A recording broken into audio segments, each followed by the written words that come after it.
അപ്പം നമുക്ക് വന്നേക്കുന്നത് 2022 BS6 ആപ്പയാണ് വന്നേക്കുന്നത്. നമുക്ക് എൻജിൻ നോയ്സ് ആണ് പ്രോബ്ലം. നോക്കാം.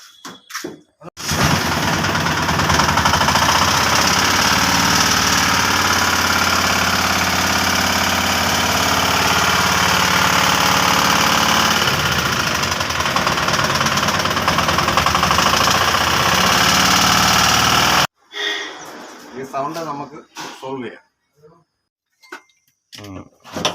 സെൻസറിൻ്റെ വയറുകളെല്ലാം നമ്മൾ റിമൂവ് ചെയ്തിട്ടുണ്ട്. അടുത്ത് എൻജിൻ വണ്ടിക്കകത്തുനിന്ന് ഞറക്കുകയാണ് ചെയ്യുന്നത്.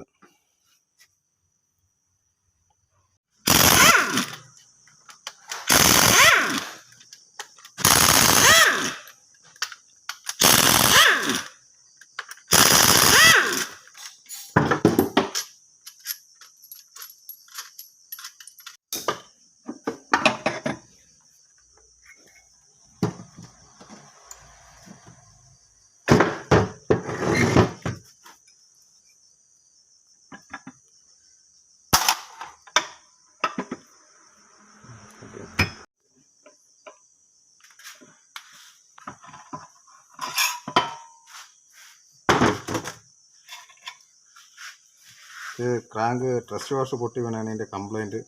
പിന്നെ നോയ്സ് കേട്ടോണ്ടിരുന്ന ഇതാണ്. ക്രാങ്ക് ബാലൻസർ ക്രാങ്കിനകത്ത് ടച്ച് ചെയ്തുകൊണ്ടിരുന്നത്, അതാ ഇത്ര സൗണ്ട് കേട്ടത്. ബാലൻസറിനകത്ത് ടച്ച് ചെയ്തതിൻ്റെ.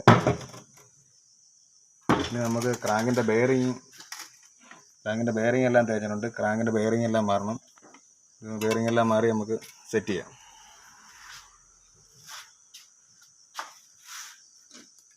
നമ്മളിതിൻ്റെ ക്രാങ്കിൻ്റെ ബുഷെല്ലാം അതിനകത്ത് ആടിയിട്ടുണ്ട്. ട്രസ്റ്റ് വാഷെല്ലാം സെറ്റ് ചെയ്തിട്ടുണ്ട്. ഇനി നമുക്ക് ക്യാബിൻ്റെ റോളർ ടാബറ്റ് ഇടാം.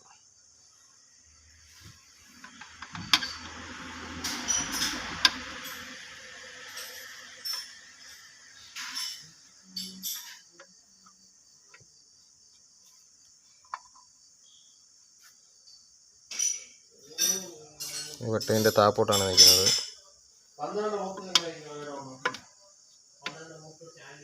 അപ്പം നമ്മൾ ടൈമിംഗ് സെറ്റെല്ലാം സെറ്റ് ചെയ്തിട്ടുണ്ട്. ഇതിനകത്ത് വരുമ്പം ഇതാണ് എൻ്റെ ബാലൻസർ ടൈമിങ് വരുന്നത്.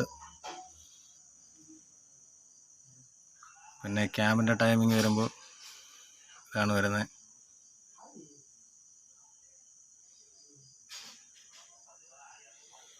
ലൈഫ് ആങ്ങളെല്ലാം ക്ലിയർ ആയിട്ടുണ്ട്. നമുക്ക് ടൈമിംഗ് സെറ്റ് കവർ ഇട്ട് ക്ലോസ് ചെയ്യാം.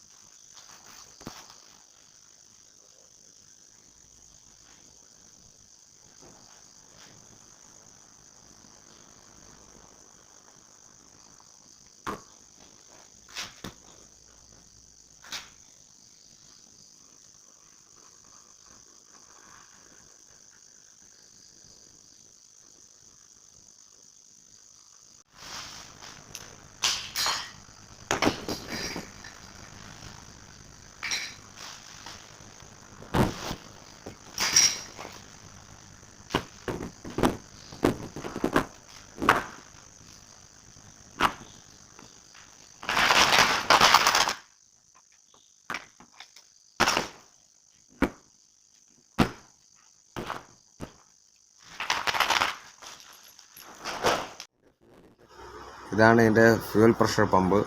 ഇത് നമുക്ക് ഇതിനകത്ത് ഫിറ്റ് ചെയ്യാം. ഇത് നമ്മൾ കറക്റ്റ് ടൈമിൽ തന്നെ നമ്മൾ ഡീസൽ ഫിൽറ്ററും കാര്യങ്ങളെല്ലാം കറക്റ്റ് സർവീസിൽ അത് മാറി കൊടുക്കണം. ഇതിൻ്റെ വില വരുമ്പോൾ ഏകദേശം ഒരു 10,000 രൂപയോളം വില വരുന്നുണ്ട്. നമ്മൾ ഡീസൽ ഫിൽറ്ററൊക്കെ കറക്റ്റ് ടൈമിൽ മാറിയില്ലെന്നുണ്ടെങ്കിൽ ഇത് പമ്പുകൾ ഡാമേജ് ആവാൻ ചാൻസ് കൂടുതലാണ്. അത് നമ്മൾ എപ്പോഴും കറക്റ്റ് സർവീസിൽ തന്നെ നമ്മൾ ഡീസൽ ഫിൽറ്ററും കാര്യങ്ങളൊക്കെ നമ്മൾ ചേഞ്ച് ചെയ്യുക.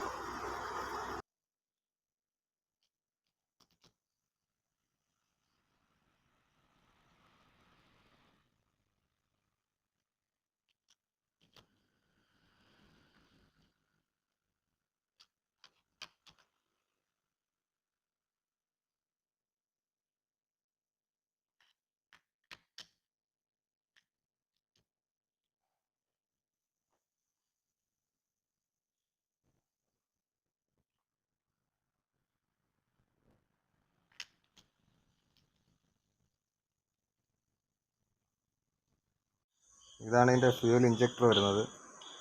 ഇത് സെൻസറാണ് വരുന്നത് ഇവിടെ ടോപ്പിൽ.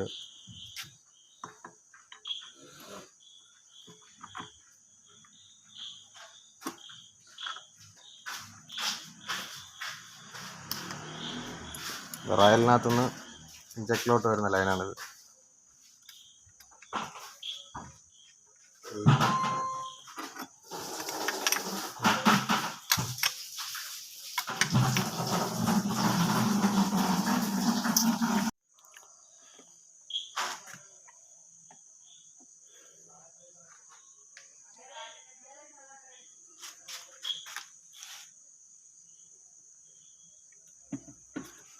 ഇത് 5W30 ഓയിലാണ് ഇതിനകത്ത് വരുന്നത്.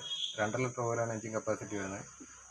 അങ്ങനെ എഞ്ചിൻ്റെ വർക്കെല്ലാം കംപ്ലീറ്റ് ആയിട്ടുണ്ട്. നമുക്ക് വണ്ടി കയറ്റി വെച്ച് നമുക്ക് സ്റ്റാർട്ട് ചെയ്യാം.